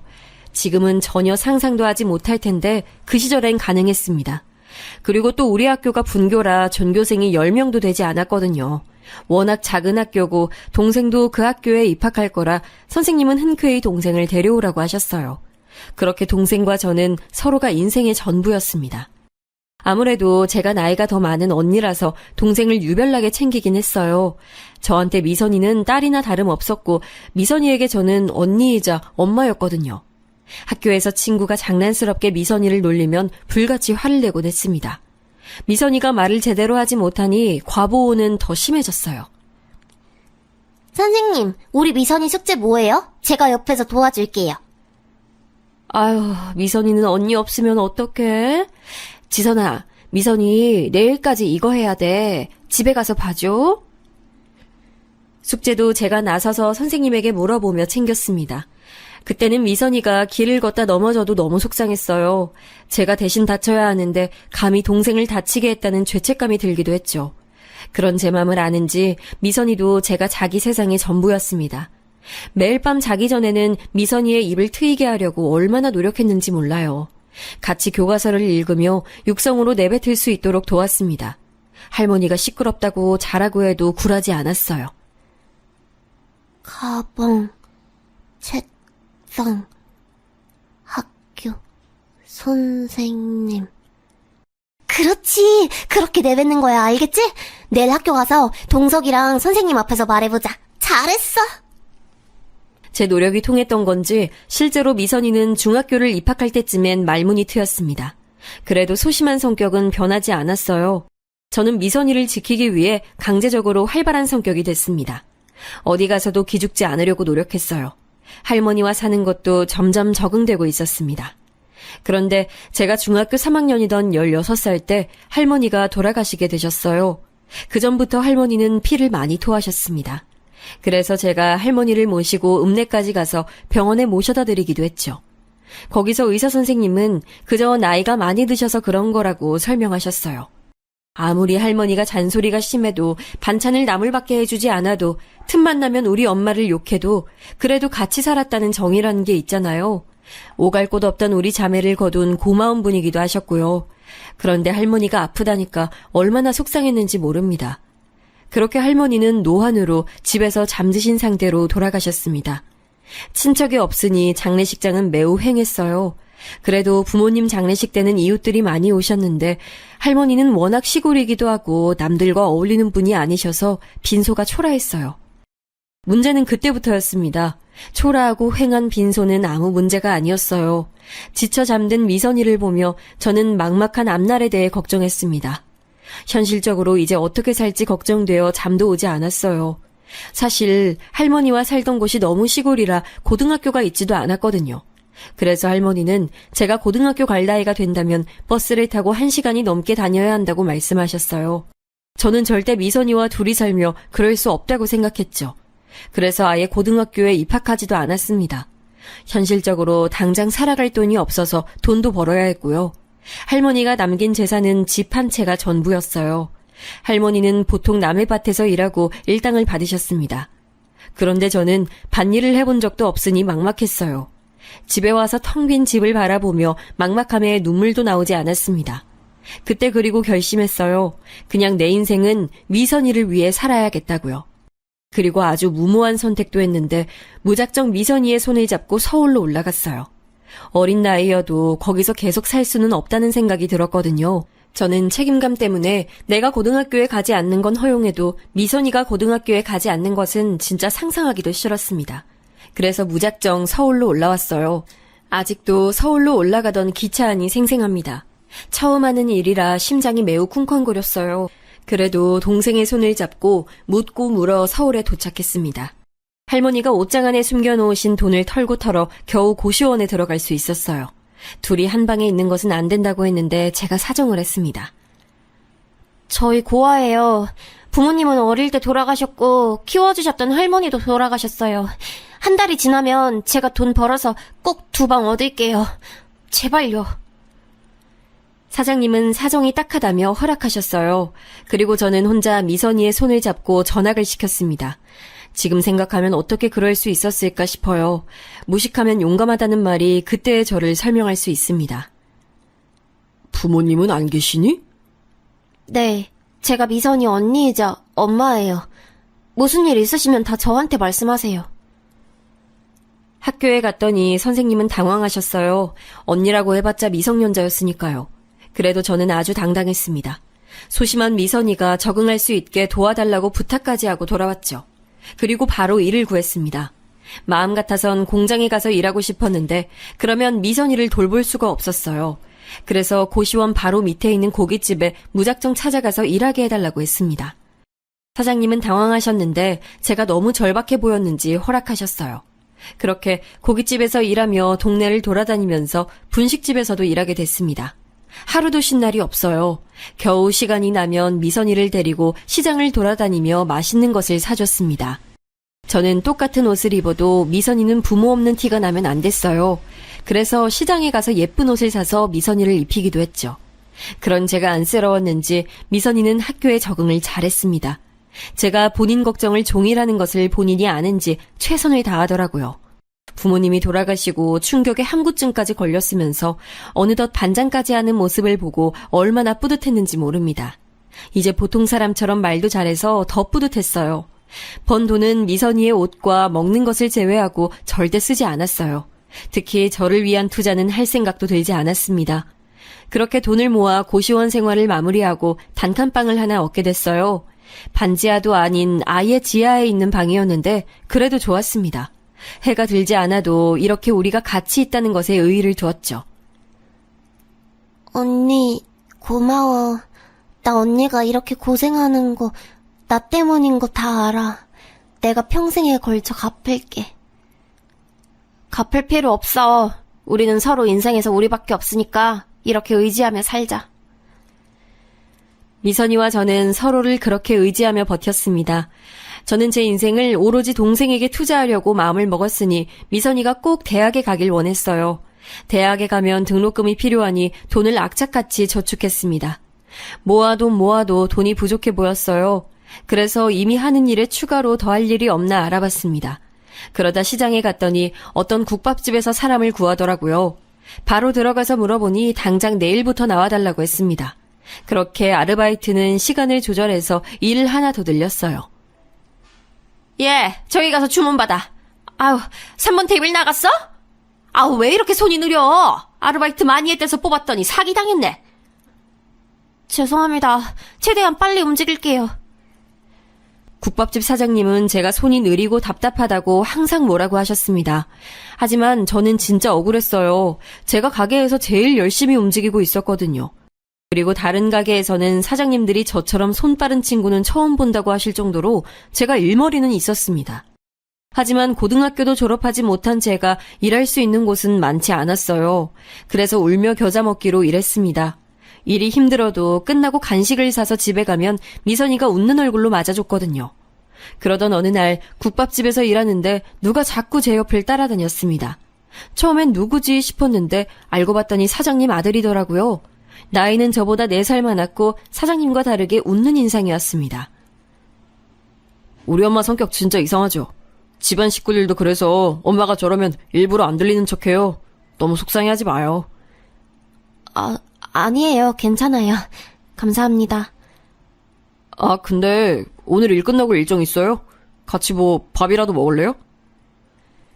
사장님 아들의 이름은 동민이었는데 동민 오빠는 저한테 누가 봐도 호감이 있었어요.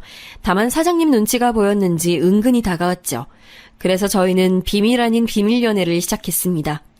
사장님에게 무슨 말을 들을지 몰랐던 저는 무조건 비밀로 하자고 했어요. 서울에 와서 무식하게 돈만 벌었던 제가 오빠를 만나고 성격이 조금 밝아졌어요.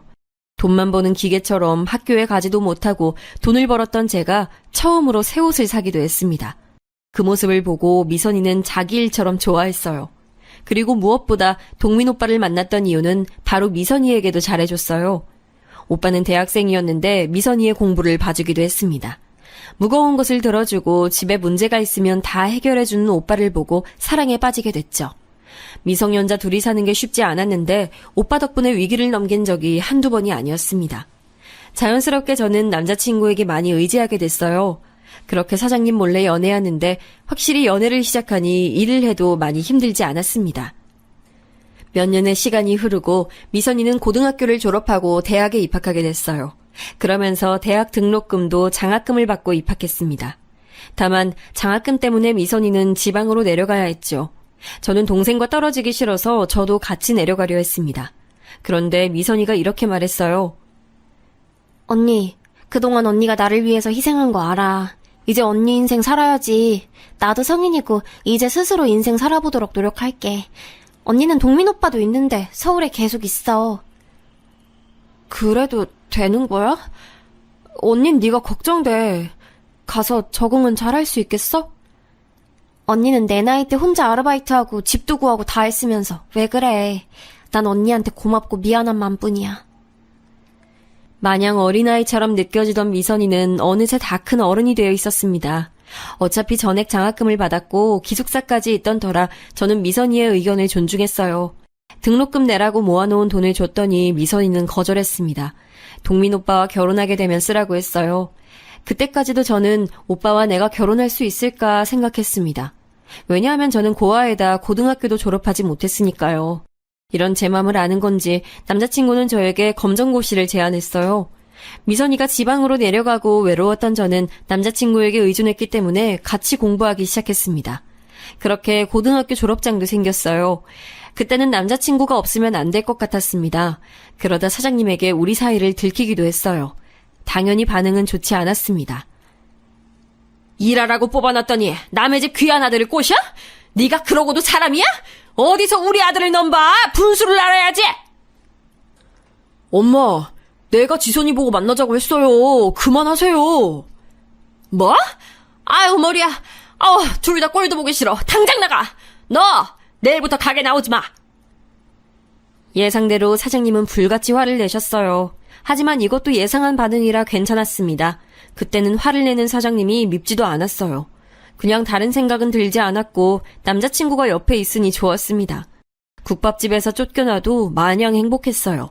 실제로 미선이가 지방에 내려가고 많이 외로웠는데 그때 옆에 있어준 유일한 사람이 남자친구였으니까요. 그리고 2년 후 남자친구는 저에게 결혼하자는 얘기를 꺼냈습니다. 너무 행복했고 좋았어요. 그러면서 현실적으로 시어머니의 반대는 어떡하지 생각이 들었죠. 우리의 예상대로 시어머니는 제가 인사 갔더니 들어오지도 못하게 문을 열어주지도 않으셨습니다. 하지만 어렸을 때부터 산전수전 다 겪었던 저는 두렵지 않았어요. 그때는 사랑이 영원할 줄 알았거든요. 남자친구도 이런 역경이 있어야 우리가 더 단단해진다고 말했습니다. 아유, 꼴도 보기 싫어. 불려우 같은 게 내 아들을 어떻게 구워 삶은 거야. 너, 내가 다 소문내서 여기 발도 못 들이게 할 거야. 알겠어? 시어머니는 심지어 제가 일하던 가게에 와서 격하게 반대하기도 하셨습니다. 나중엔 어떤 제 또래 여자를 데려와서 같이 욕하더라고요. 누구지 싶었는데 알고 보니 시누이였습니다. 그럴 때마다 남자친구가 대신 욕해주고 나서주니 그 모습을 보며 버텼어요. 엄마, 이 사람이 그 여자야? 아, 진짜 딱 봐도 가난해 보여. 하지만 우리의 마음과 별개로 결혼은 현실이었죠. 그래서 제가 아무리 일해서 돈을 모았어도 한계가 있었고 남자친구는 대학을 막 졸업한 학생이라 돈이 없었습니다. 사실 남자친구는 미선이가 지방으로 가고 우리 집에서 동거처럼 지내기도 했거든요. 나중에 그 사실을 알고 시어머니는 찾아와서 집 앞에서 소리를 고래고래 지르기도 하셨죠. 하지만 이런 반대에도 우리는 결혼에 성공했습니다. 눈치채신 분들도 계실 텐데 아이가 생겼어요. 시어머니는 당장 아이를 지우라고 날뛰셨는데 이미 제가 알았을 때가 임신 5개월이었어요. 아이가 워낙 작아 저는 전혀 눈치채지 못했습니다. 평소에 생리를 거르는 날도 많아서 전혀 몰랐죠. 결국 아이가 생겨서 시아버지가 결혼 허락을 하셨습니다. 시아버지라고 절 반기신 건 아니고 대를 이을 아이가 있으니 받아준다는 느낌이 컸어요. 어쨌든 결혼하게 된다니 얼떨떨했죠. 그런데 시어머니가 저를 따로 찾아와서 말씀하셨습니다. 네가 이런 거 알려주는 어른이 주변에 없으니 내가 말해주는 거야. 원래 결혼할 때는 돈을 다 끌어모아야 하는 거니까 지금 사는 그 집 팔고 우리 집 들어와서 살자. 내가 너한테 살림을 좀 알려줘야겠어. 네? 아, 저는 동민 오빠랑 우리 집에서 시작하려고 했어요. 어머머머머, 너 어디 가서 그런 말 하면 안 된다. 알겠니? 시댁에서 생활 방식을 배워야 하는 거야. 내가 이런 말 하기 전에 네가 먼저 나서서 해야 하는 건데, 아유, 역시 부모가 있어야 배우지. 지금이라도 늦지 않았으니까 나한테 생활 상식을 좀 배워. 기회라고 생각해.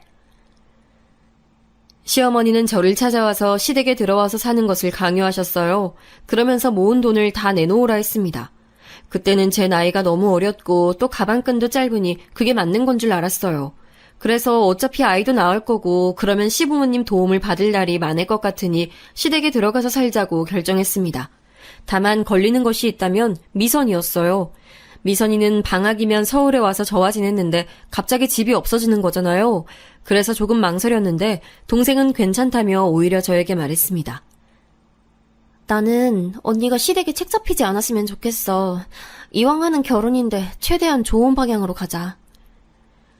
미선이의 고마운 배려로 저는 그렇게 시댁에 들어가서 신혼생활을 시작했습니다. 그리고 그때가 제가 세상에서 제일 힘들었던 기간이에요. 시어머니의 시집살이는 아주 심했습니다. 그렇게 아끼던 본인 아들과 제가 결혼한 게 영 마음에 들지 않으셨던 거죠. 제가 임신한 상태인데도 시어머니는 새벽 5시에 일어나서 집안일을 하길 원하셨어요. 그리고 빨래도 어찌나 많이 시키던지 몸이 나만하질 않았습니다. 시어머니는 제가 집에서 집안일을 하길 원해서 일하던 가게를 다 강제로 그만두게 했어요. 넌 빨리 일어나서 집을 한 번 더 다 닦고 빨래 돌리고 요리해야지. 그리고 어디 감히 시댁 식구들하고 같이 밥을 먹어? 시아버지 출근하시면 그때 먹는 거야. 알겠니? 네. 네라고 대답만 하지 말고 제대로 하란 말이야. 내가 진짜 너만 보면 속이 답답해서 못 살겠어. 아유, 저게 뭐가 좋다고 결혼한다고 데려왔는지. 아유. 엄마, 너무 그러지 마. 배운 게 있어야 제대로 하지. 언니, 제가 알려줄까요? 대놓고 저를 구박하는 시어머니도 서운하고 속상했지만 옆에서 말리는 시누이가 더 얄미웠어요. 시어머니는 남아선호 사상이 강한 옛날 사람이니 그렇다 쳐도 시누이까지 그러니 서러움이 몰려왔습니다. 그래도 남편을 보며 버티려고 했죠. 시간이 지나 출산했는데 아이의 성별은 딸이었어요. 딸이라는 사실을 알고 시부모님은 병원에 오지도 않으셨습니다. 너무 서운하고 속상한 마음이 들었죠. 유일하게 미선이만 저를 축하하러 지방에서 올라왔습니다. 미선이는 저에게 축하한다며 선물까지 사서 방문했어요. 반면 시어머니는 대놓고 저한테 뭐라 하셨습니다. 내가 어쩐지 예감이 안 좋았어. 대를 이으라고 결혼시켰더니 딸을 낳아? 아유, 넌 잘하는 게 뭐냐? 그래, 다음엔 아들을 낳도록 노력해라. 아들을 낳지 못한 게 그렇게 죄인인 줄 그때 알았습니다. 출산하고 호르몬 변화로 인해 안 그래도 서러웠는데 시어머니가 종일 구박하니 못 살겠더라고요. 게다가 조리를 제대로 하지도 못했습니다. 퇴원하고 집에 왔는데 바로 또 새벽 5시부터 깨워서 일을 시켰어요. 미선이가 너무 보고 싶었고 돌아가신 부모님이 그리웠습니다. 혼자 숨죽여 울었던 날이 한두 번이 아니에요. 남편이 그나마 옆에서 위로해주지 않았으면 제가 어떻게 버텼을지 상상도 하기 싫습니다. 혼자 시댁에서 온갖 집안살림 도맡아 하며 아이까지 독박으로 키우는 것은 너무 힘들었어요. 게다가 저는 아이를 낳고 연년생으로 또 아이를 가지게 됐습니다. 시아버지는 이번에는 기필코 아들을 낳으라며 강요 아닌 강요를 하셨어요. 하지만 아이의 성별이 제가 원하는 대로 나오는 게 가능할 리가 없잖아요. 세상에 나오기도 전에 의심부터 받는 우리 아이를 위해 얼마나 기도했는지 모릅니다. 집에서 육아를 도와주는 사람은 한 명도 없어서 막막한 마음도 있었어요. 남편은 시간이 지날수록 저에게 관심이 사라졌습니다. 결혼 전에는 쓸개와 간을 빼줄 것처럼 행동하더니 결혼하고 완전히 돌변했어요. 첫째 출산 때까지는 그래도 다정한 면모가 있었는데 둘째 출산 이후로는 아예 육아도 하지 않았습니다. 종일 새벽부터 일어나 바닥을 닦고 빨래하고 요리까지 하는 제가 안쓰럽지도 않았나 봐요. 2명의 아이를 혼자 돌보는 것도 힘든데 시어머니는 저에게 트집을 너무 잡았습니다. 국이 짜다고 해서 소금을 덜 넣으면 싱겁다고 난리셨어요. 아우, 야! 넌 국이 이게 뭐냐? 넌 이걸 요리라고 했어? 일부러 이러는 거야, 어?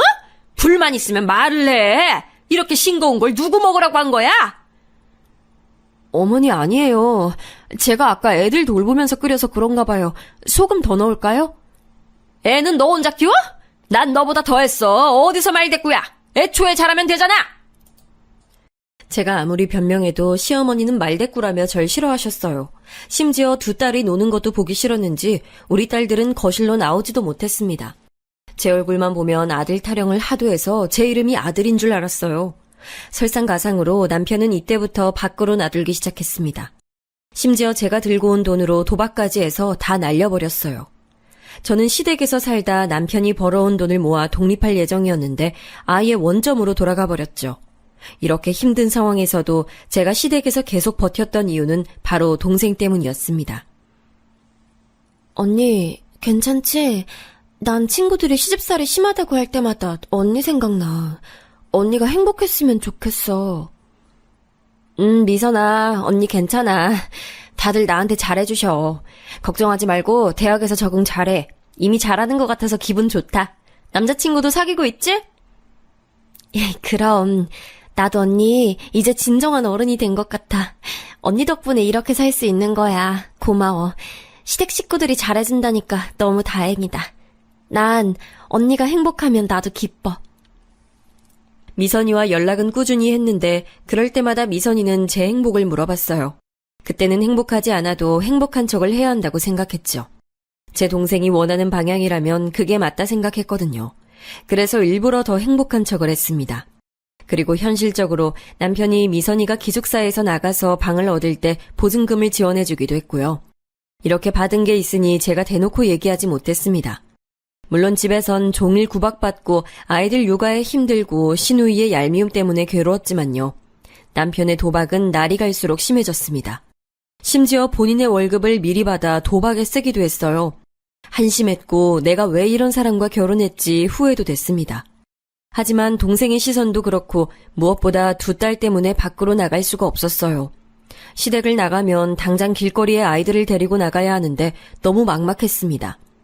일이야 다시 구하면 되는데 딸들 나이가 너무 어렸거든요. 미선이를 데리고 서울로 올라왔을 땐 그래도 미선이와 제가 나이가 비슷했으니 괜찮았는데 딸들은 아직 말도 제대로 하지 못했으니까요. 그래서 버티고 버텼습니다. 언니, 갈비찜 맛이 왜 이래요? 우리 엄마가 저번에 알려줬다는데 언니는 왜 똑같이 해도 맛이 다르지? 다시 배워요. 우리 딸, 엄마가 다시 해줄까? 엄마가 해야 맛있지? 엄마가 한 거랑 언니가 한 거랑 맛이 너무 다르잖아. 시어머니와 시누이는 저에게 시도 때도 없이 구박했어요. 처음엔 그래도 받아치려고 했는데 그럴수록 심해져서 나중엔 대답도 하지 않았습니다. 그저 안 들리는 척 아이들 육아에 힘을 쏟았어요. 집에서 딸들을 예뻐하는 어른이 저밖에 없으니 딸들은 저만 바라봤습니다. 그게 귀엽고 안쓰러우면서도 참 힘들었어요. 아이는 저와 남편이 만들었는데 오로지 책임은 저만 지고 있었으니까요. 한숨이 절로 늘어나는 상황이었습니다. 그렇게 시간이 지나 어느새 딸들은 초등학교에 입학했어요. 그때까지 정말 유치원 행사도 제가 혼자 챙겼습니다. 오죽하면 밖으로 놔두는 남편 때문에 딸들은 아빠를 어색해했어요. 저도 속으로 이건 아니라고 느꼈죠. 그래서 시댁 식구들 몰래 돈을 모으기 시작했습니다. 절박한 심정으로 남편의 지갑에서 현금을 조금씩 빼서 따로 모으기 시작했어요. 남편은 술에 취하면 돈이 없어져도 모르는 사람이라 악착같이 모았습니다. 그리고 시장에 가서 음식 재료를 살 때도 최대한 깎아서 잔돈을 만들었어요. 시댁 식구들이 밖에 나갔을 때 몰래 바느질하며 일감을 구해 용돈벌이도 했습니다. 기계처럼 모았던 돈은 이미 남편의 도박으로 없어진 지 오래였어요. 그러면서 돈이 조금씩 모이니 저도 시댁에서 당하고만 있진 않았습니다. 아주 소액이어도 할 말을 할 수 있더라고요. 물론 시어머니와 시누이가 저한테 한 것처럼은 아니었지만요. 얘, 넌 청소를 어떻게 했길래 바닥에 이래? 좀 제대로 닦어! 어머니, 아침에 제가 닦은 거 보셨잖아요. 아가씨가 아까 거기서 과자 먹던데 아가씨가 그렇게 했나 봐요. 뭐? 그럼 우리 딸이 잘못했다는 거야? 시댁 식구 무서운 줄을 몰라? 그냥 그 원인이 제가 아니라고 말씀드리는 거예요. 처음엔 저렇게 대응하고 손이 벌벌 떨리고 심장이 쿵쾅거렸어요. 그런데 시간이 지나면서 저도 당당하게 나갔습니다. 시어머니가 뭐라 하면 그냥 집을 나갔어요. 남편은 이미 의지하지 못하는 대상이라 딸들을 보며 버텼습니다. 그래도 우리 딸들을 보면 입가에 미소가 지어졌어요. 제가 낳았는데 너무 예뻤고 제 딸들인데 진짜 착하거든요. 천사 같은 아이들을 보며 우리 부모님도 이런 마음이었을까 생각이 들었습니다. 바라보고 있어도 보고 싶은 소중한 보물이었죠. 미선이도 우리 딸들을 아주 예뻐했습니다. 동생은 대학에서 만난 남자친구와 결혼 예정이었어요. 그러면서 서울로 저를 보러 왔는데 미선이는 볼수록 더 예뻐졌어요. 데리고 온 남자친구도 제 남편과 달리 훤칠하고 다정하고 성실했습니다. 이런 사람이라면 제 동생을 믿고 보낼 수 있다고 생각했죠. 언니, 지영이랑 소영이 맛있는 거 사줘. 알겠지? 아니야. 언니 돈 많아. 안 줘도 괜찮아. 가져가. 이걸로 너 먹고 싶은 거 사 먹어. 언니, 그럼 언니라도 사 먹어. 언니가 나 키웠으면서 이런 용돈도 안 받으면 어떡해. 미선이는 저를 보러 올 때마다 손에 봉투를 들고 왔습니다. 대학을 졸업하고 알만한 대기업에 취업해서 잘 나가는 직장인이었죠. 그런 미선이를 보며 비록 제 인생은 이래도 동생이 행복하니 다 괜찮았어요. 힘들게 어릴 때 동생을 키우려고 노력했던 게 돌아오니 기뻤습니다. 미선이가 준 돈은 단 1원도 쓰지 않았어요. 대신 제 비상금으로 모으고 또 모았습니다. 나중에 딸들을 위해 쓰려고요. 미선이는 결혼하고 서울로 올라와서 살겠다고 해서 그것만을 기다렸습니다. 확실히 제가 동생을 보고 나면 기분이 매우 좋았거든요. 그래서 그날만을 위해 바라보고 살았습니다. 그런데 너무 끔찍한 일이 발생했어요. 아이들이 학교에서 집으로 돌아오는 시간이라 간식을 준비하고 있었습니다. 그런데 전화벨이 울렸어요. 발신자를 보니 동생 남자친구였죠. 이 친구가 나한테 연락할 사람이 아닌데 무슨 일인지 싶어 받았더니 우느라 말을 잇지 못하고 있었어요. 직감적으로 동생에게 무슨 일이 생겼다고 느꼈습니다. 침착하게 무슨 일이냐고 물었더니 동생의 남자친구는 오열하며 당장 병원으로 와달라는 말만 되풀이했습니다. 그리고 도대체 무슨 정신으로 병원에 갔는진 기억도 안 나요. 제가 기억나는 건 응급실에 도착했더니 숨이 끊기기 직전인 동생의 모습이에요. 언니, 미안해. 언니, 미안해. 미선아, 안 돼! 미선아, 이렇게 가면 난 어떡해! 미선이는 제가 오길 기다렸던 것처럼 버티고 있었어요. 그리고 제가 오자 미안하다는 말을 끝으로 하늘로 갔습니다. 동생 남자친구에게 들은 바로는 뺑소니를 당했다고 하더라고요. 그렇게 너무나도 허망하게 저는 유일한 가족이었던 사랑하는 동생을 보내게 됐습니다. 결혼식 날짜까지 다 잡아놓고 가버려서 얼마나 허탈했는지 몰라요. 아무리 시댁에서 시집살이를 당해도 버텼던 이유가 사라져서 갈피를 잡을 수가 없었습니다. 다행히 동생 남자친구의 도움으로 장례식은 마칠 수 있었어요. 둘이 서로 사랑하는 사이여서 동생의 남자친구는 성심성의껏 동생 가는 길을 배웅했습니다. 그러면서 동생 남자친구는 제게 말해줬어요. 항상 미선이는 언니 얘기를 했어요. 자기는 언니가 키운 거라고. 그렇게 언니한테 이제 갚으며 살아야 한다고. 그래서 일부러 결혼하고 서울로 가자고 항상 저한테 말했어요. 미선이는 언니가 인생의 전부라고 사귀기 전부터 말했습니다. 그 말을 듣고 너무 눈물이 나 머리가 아팠어요. 살면서 이렇게 힘든 적이 없었습니다. 부모님을 보낼 때와 할머니를 보낼 때는 제가 너무 어려서 몰랐거든요. 아니, 슬퍼도 이렇게 슬프진 않았죠. 동생을 이제 볼 수 없다는 사실은 제게 너무나도 큰 상실감을 안겨줬습니다. 이때 시댁 식구들은 전혀 도움되지 않았어요. 안 그래도 힘든 제게 집안일을 하지 않는다고 눈치를 주는 모습에 저는 맘속으로 이혼을 결심했습니다.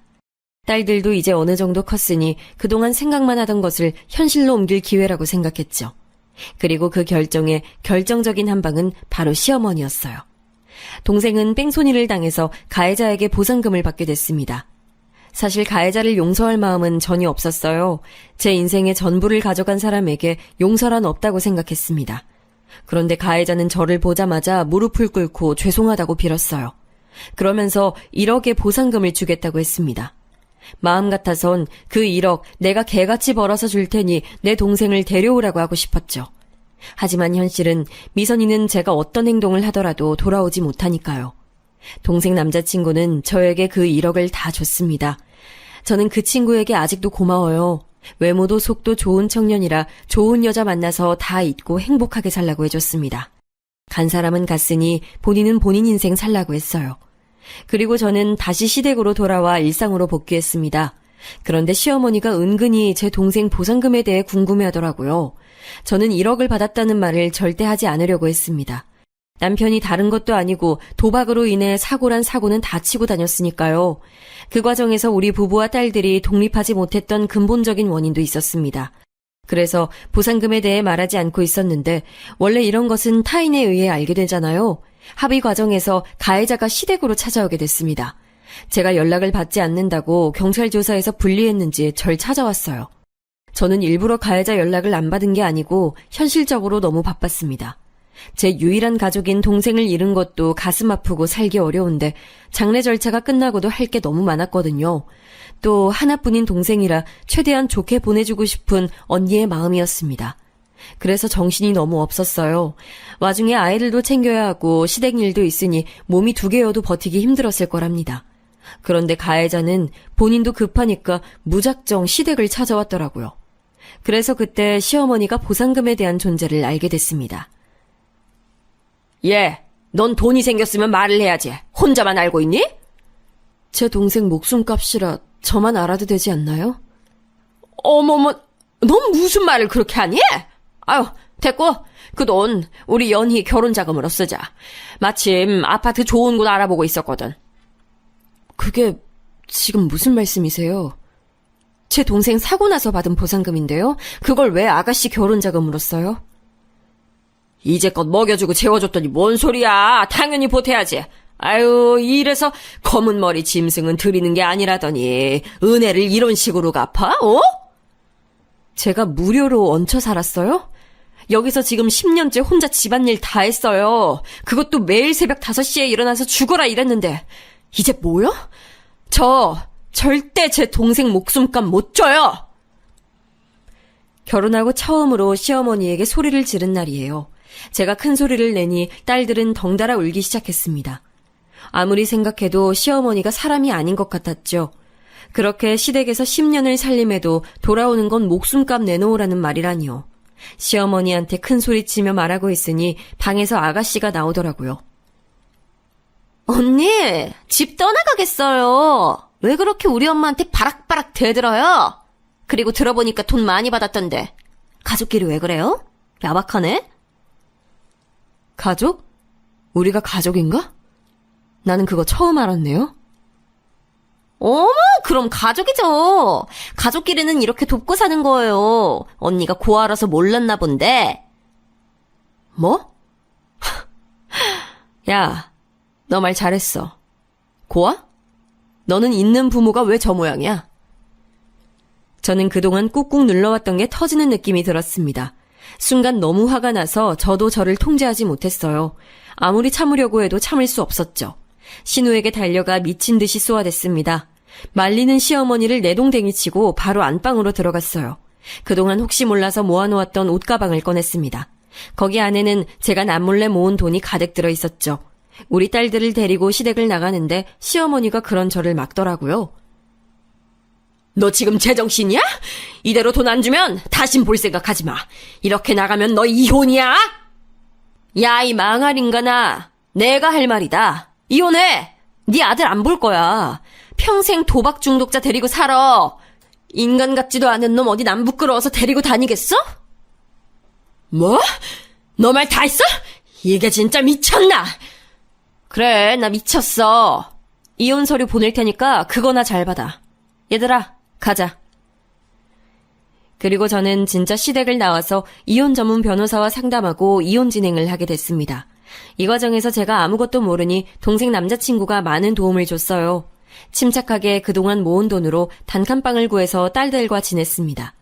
비록 좁아도 제 소중한 딸들과 있으니 기분이 좋았어요. 예전에 동생과 같이 살았던 그 지하 단칸방이 생각이 나기도 했죠. 그래도 마지막에 시댁에서 제가 하고 싶은 말을 다 하고 나와서 얼마나 속이 시원했는지 모릅니다. 그리고 이혼 서류를 받자 남편이 연락이 왔어요. 내가 미안해, 여보. 우리 좋았잖아. 한 번만 다시 생각해줘. 우리가 언제 좋았어. 됐어. 나는 더 너랑 할 말이 없다. 1억 받는다며? 그거 나 조금만 주면 안 되겠니? 아, 진짜 너라는 인간하고 대화하는 시간이 아깝다. 야, 이혼 도장이나 찍어. 남편은 마지막까지 개차반처럼 굴었습니다. 결혼 전에는 저런 사람인 줄 전혀 몰랐는데 이제 저 인간 자체에 대한 환멸이 끊이지 않았죠. 이혼은 결국 하게 됐고 저는 해방감이 너무 좋았습니다. 보상금 받은 것과 제가 그동안 모은 돈으로 작은 아파트도 들어올 수 있었어요. 그리고 아이들이 학교에 갔을 때 일하면서 돈도 벌고 있습니다. 저는 워낙 열심히 살았고 또 돈을 버는 것에 대해선 자신이 있어요. 그래서 미래 걱정은 없습니다. 시댁에서 눈치 보며 사느니 딸들과 이렇게 행복하게 사는 지금이 훨씬 행복하거든요. 시간이 흐르고 좀 진정된 후엔 두 딸을 데리고 처음으로 섬에 다시 가기도 했습니다. 어린 시절 미선이와 그리고 우리 부모님과 좋았던 기억이 가득한 그 섬이요. 남편에게 가자고 해도 절대 가지 않았던 제 고향에 방문하니 가슴이 뭉클했어요. 그 당시 제가 기억하던 어른들은 이미 돌아가신 분이 대부분이더라고요. 딸들과 다시 방문하니 감회가 아주 새로웠습니다. 지금은 그래서 시간이 나면 종종 들르고 있어요. 지금은 아주 행복한 나날을 보내고 있습니다. 동생은 부모님 옆에 자리를 마련했어요. 볼 수 있을 때마다 찾아오면 머리가 깨끗해지더라고요. 제 사연은 여기까지입니다. 들어주셔서 정말 감사합니다. 여러분도 행복한 인생 찾아나가길 바랄게요.